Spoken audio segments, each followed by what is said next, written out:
2026 সালে ভারতীয় জাতীয় পুরস্কার পদ্মশ্রী সম্মানে ভূষিত মালদার গর্ব বিশিষ্ট সাহিত্যিক অশোক কুমার হালদারের বাড়ি গিয়ে তাকে সংবর্ধনা জানালেন ইংরেজবাজারের বিধায়ক তথা রাজ্য বিধানসভার মুখ্য সচেতক অম্লান ভাদুড়ী।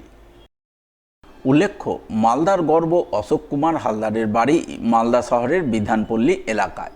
পেশায় অবসরপ্রাপ্ত রেল কর্মচারী হলেও তিনি নেশায় একজন সাহিত্যপ্রেমী।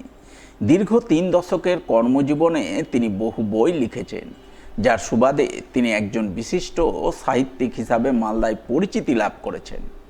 মালদার বিদগ্ধ এই পণ্ডিত মানুষটিকে চলতি বছর ভারত সরকার পদ্মশ্রী সম্মানে সম্মানিত করেন।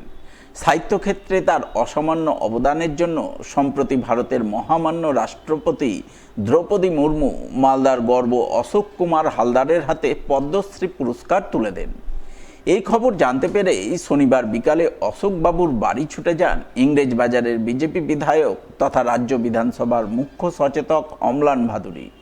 তিনি অশোকবাবুর বাড়ি গিয়ে তার হাতে মানপত্র সহ বিভিন্ন উপহার সামগ্রী তুলে দেন, তাকে সংবর্ধিত করেন এবং তার প্রশংসায় পঞ্চমুখ হন।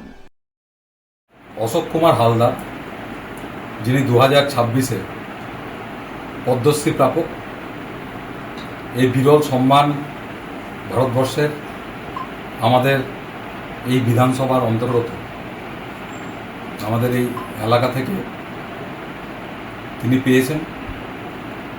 তিনি একটা অতি সাধারণ মানুষ হিসাবে নিজের জীবনযাপন করছেন